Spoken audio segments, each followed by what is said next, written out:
DCC ಬ್ಯಾಂಕ್ನ ನಿರ್ದೇಶಕ ಸ್ಥಾನಕ್ಕೆ ಕಾಂಗ್ರೆಸ್ ಮುಖಂಡ ರಾಹುಲ್ ಜಾರಕಿಹೊಳಿ ಬೆಳಗಾವಿ ಕ್ಷೇತ್ರದಿಂದ ಸ್ಪರ್ಧಿಸಿದರೆ ಸ್ವಾಗತಿಸುತ್ತೇನೆ. ಅವರ ಗೆಲುವಿಗೆ ಶ್ರಮಿಸುತ್ತೇನೆ ಎಂದು ಸಚಿವೆ ಲಕ್ಷ್ಮೀ ಹೆಬ್ಬಾಳ್ಕರ್ ಹೇಳಿದರು.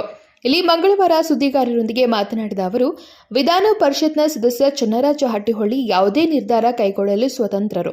ಡಿಸಿಸಿ ಬ್ಯಾಂಕಿನ ಚುನಾವಣೆಯಿಂದ ಏಕೆ ಹಿಂದೆ ಸರಿದಿದ್ದಾರೆ ಎಂದು ನೀವು ಅವರನ್ನ ಮತ್ತು ನಿರ್ಧಾರ ಪ್ರಕಟಿಸಿದ ಸತೀಶ್ ಜಾರಕಿಹೊಳಿ ಅವರನ್ನೇ ಕೇಳಬೇಕು ಎಂದು ಹೇಳಿದರು. ಬೆಳಗಾವಿ ಜಿಲ್ಲೆಯ ರೈತರ ಒಳಿತಿಗಾಗಿ ಈ ರೀತಿಯ ನಿರ್ಣಯ ತೆಗೆದುಕೊಂಡಿದ್ದೇವೆ. ಈಗ ಶ್ರಮ ಹಾಕಿದ್ದೇವೆ, ಅದಕ್ಕೆ ಮುಂದೆ ಫಲ ಬರಲಿದೆ. ಚನ್ನರಾಜ ಹಟ್ಟಿಹೊಳಿ ಅವರಿಗೆ ಈಗ ಒಳ್ಳೆಯ ದಿನ ಇದೆ ಎಂದು ಹೇಳಿದರು. ನನಗೆ ಸೋತವ್ರೂ ಗೊತ್ತಿಲ್ಲ, ಗೆದ್ದವ್ರೂ ಗೊತ್ತಿಲ್ಲ. ಇದ್ರ ಬಗ್ಗೆ ನೀವು ಕೇಳಬೇಕಾಗಿರೋದು ಒಂದು ಸತೀಶ್ ಜಾರಕಿಹೊಳಿ ಅವರು, ನಮ್ಮ ಜಿಲ್ಲಾ ಉಸ್ತುವಾರಿಗಳು, ಯಾಕಂದರೆ ಅವರು ಅನೌನ್ಸ್ ಮಾಡಿದರು. ಒಂದು ಚನ್ನರಾಜ್ ಹಟ್ಟಿಹೊಳಿ ಅವರು. ಇಷ್ಟು ನಾನು ಉತ್ತರ ನಿಮಗೆ ಇಷ್ಟೇ ಹೇಳಲಿಕ್ಕೆ ಬಯಸ್ತೇನೆ. ಇನ್ ಟೋಟಲ್ ಇಷ್ಟೇ ಹೇಳಲಿಕ್ಕೆ ಬಯಸ್ತೇನೆ. ಬೆಳಗಾವಿ ಜಿಲ್ಲೆಯ ರೈತರ ಒಳಿತಿಗೋಸ್ಕರ ನನಗೆ ಇನ್ನೊಂದು ದೊಡ್ಡ ಮಟ್ಟದ ಇದು ಬೇಕಾಗಿಲ್ಲ. ಒಳಿತಿಗೋಸ್ಕರ ಕೆಲವೊಂದು ಸಂದರ್ಭದಲ್ಲಿ ಇಂಥ ಡಿಸಿಷನ್ಗಳನ್ನು ನಾವು ತೆಗೆದುಕೊಳ್ಬೇಕಾಗುತ್ತೆ. ನಾನು ಇಷ್ಟೇ ಈ ಸಂದರ್ಭದಲ್ಲಿ ಹೇಳಿದ್ದೆ.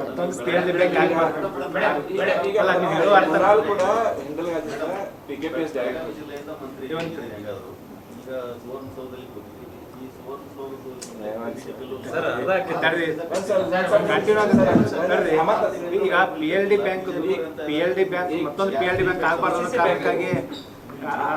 ಆ PLD ಬ್ಯಾಂಕ್ ಪ್ರಕರಣ ಬೇರೆ, ಇದು DCC ಬ್ಯಾಂಕ್.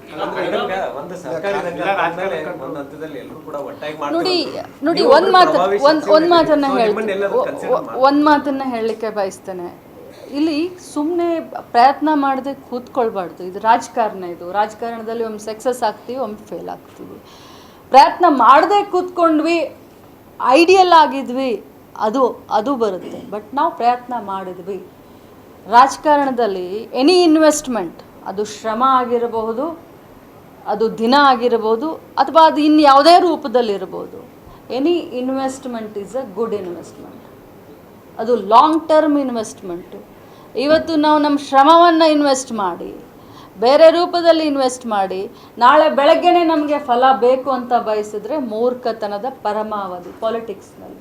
ಸೊ ಶ್ರಮ ಆಗಿರ್ಬೋದು, ಹೆಸರಾಗಿರ್ಬೋದು, ನಮ್ಮ ಪ್ರಯತ್ನ ಆಗಿರ್ಬೋದು, ನನಗೆ ತೃಪ್ತಿ ಇದೆ. ನಾನು ಒಳ್ಳೆ ಕೆಲಸ, ನನ್ನ ತಮ್ಮ ಒಳ್ಳೆ ಕೆಲಸ ಮಾಡಿದ್ದಾನೆ.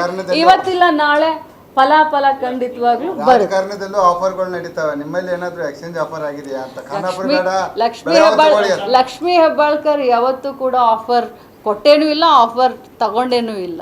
ಸುವರ್ಣ ವಿಧಾನಸೌಧದಲ್ಲಿ ಬಳಸಲಾಗುವ 1.10 ಕೋಟಿ ರೂಪಾಯಿ ವಿದ್ಯುತ್ ಬಿಲ್ ಉಳಿದ ಕಾರಣ ಹೆಸ್ಕಾಂ ನೋಟಿಸ್ ನೀಡಿರುವ ಕುರಿತು ಪ್ರಶ್ನೆಗೆ ಲೋಕೋಪಯೋಗಿ ಇಲಾಖೆ ಮತ್ತು ಹೆಸ್ಕಾಂ ಎರಡೂ ಸರ್ಕಾರಿ ಇಲಾಖೆಗಳೇ.